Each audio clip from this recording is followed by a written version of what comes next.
Welcome to Master Domaining. I'm Gene Pimentel, and in this session, we'll talk about stealth spy tactics to get buyer information. Anytime you receive an inquiry for one of your domain names, whether it was you who initiated the contact or if it was an inquiry sent to you out of the blue, the first thing you should do is put on your Sherlock hat.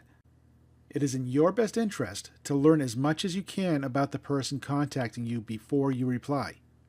You may learn things about that person or company to help steer your focus. More often than not, the person contacting you will provide very little information, if any, about who they are. By doing a little sleuth work, you can often get more information than you need to get a feel of what interest they have in your domain name. You may learn they are from a specific company, perhaps a very large company, or you may find out they're an owner of a small business. You may learn exactly what part of the world they're from, whether it's a city in the US or other country. You may learn that this particular contact is a known domain scammer. How do we get this information? Google, of course. There are also other sites where you can conduct some research, and I'll show you those as well. I'm going to give you some random live examples of what I do to get information. Important, the examples I'm going to use are completely random, and I have absolutely no connection with any people or companies that may appear in the demo. These are not real prospects. They are either made up or just plucked from the web at random. The purpose of this demo is to simply show you the simple steps I take in learning more about prospects who contact me. The people and companies you may see in this demo are totally insignificant because they are fictional prospects. Here are some things you can search for that may provide clues leading to valuable information. Domain name from the email address, name of person, email address in quotes, first part of email address, check header information from the email, look up IP address, Google images, YouTube videos, and a site called Whoisology. So let's say I received an email as follows, from fitmarketing@gmail.com. Subject, interest in your domain name. And the message is simply, "Hi, I'm wondering if your domain name is for sale. Please let me know. Jeff." From this email, we can see that the person's first name is Jeff, or we can assume that until proven otherwise, and they are using a Gmail address. The email address almost always gives clues that lead to good information. So let's search Google for the full email address within quotation marks. And here we are at Google. So the first thing we want to do is simply type in, within quotation marks, the complete email address, and see what Google will show us about that email address. Now in this particular case, you can see it says no results found for that specific email address. Having it in quotation marks tells Google that you want that exact information. So that's our first dead end. You may look through this list for clues, but since it's telling me that there's no exact match, I'm going to ignore that. And what I'm going to do is just simply look for the first part of the email address, which is Fit Marketing. So let's see what happens if we search for Fit Marketing. So here we see some information that looks like it may be promising. There's a site called fitmarketing.com, and there's some information here about a Fit Marketing, and they're based in Utah. So let's have a look at the website. Okay, this looks promising. And what I want to do here is look for, okay, they say about our team. We want to look for a person that uses the name Jeff, because if there is a person named Jeff at this company, then there's a good chance it's the same Jeff that emailed us with the email address of fitmarketing@gmail.com. So, okay, here's a link for our team, and here we go. There's a Jeff Holmes, VP of Creative, and I don't see any other Jeff listed. Now, although this information doesn't tell me for sure whether this is the same Jeff at the same Fit Marketing, the odds are it's the same person.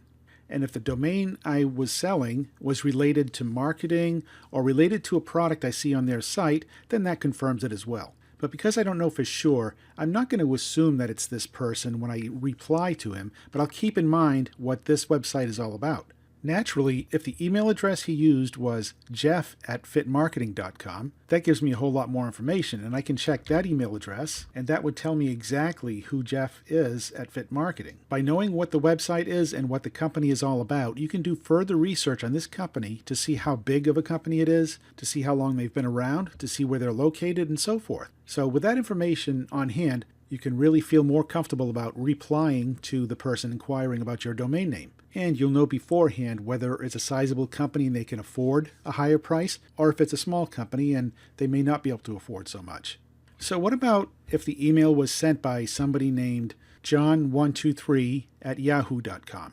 And I just made that up, so let's just take a look to see what we find. In quotation marks, and as you can see, there is someone using the name John123 at yahoo.com, and it's listed several times on this page. You can explore these links to see if it gives further information about this person, or you can go to a site like Whoisology, WHOISOLOGY.com. And this is a site that gives you a lot of information based on what you input. You can put in an email address, a domain name, a person's name, a phone number, whatever information you may find within a domain registrar account or within the Whois account. So let's put in the email address, john123 at yahoo.com, and see if they own any domains. And in this case, they found one domain name for that person. Let's take a look at it.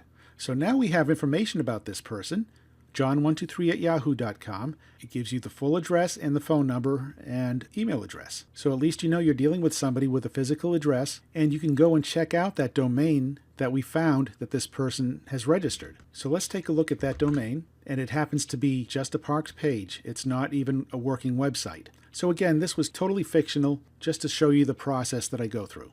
Now, going back to our previous example of fit marketing, remember we learned that the man's name is Jeff that contacted us, and when we went to the site, we found out that his full name is Jeff Holmes. So let's take a look at the full name of Jeff Holmes, and we'll type in Jeff Holmes in quotation marks and fit marketing, just to see what Google will pull up for us. Now, there's a lot of information about him here.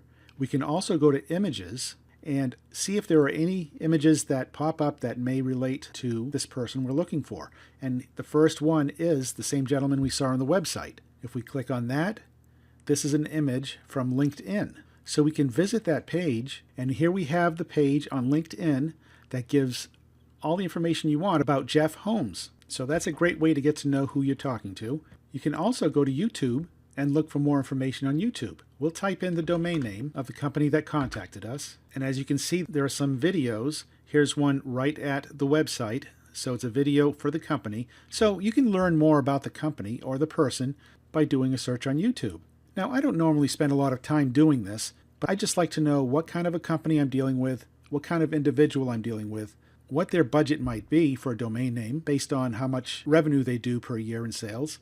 It just gives me an overall feeling about how to approach these people. And I want to remind you, this is totally fictional. I don't know who these people are. I don't know the company. It was just a name picked at random.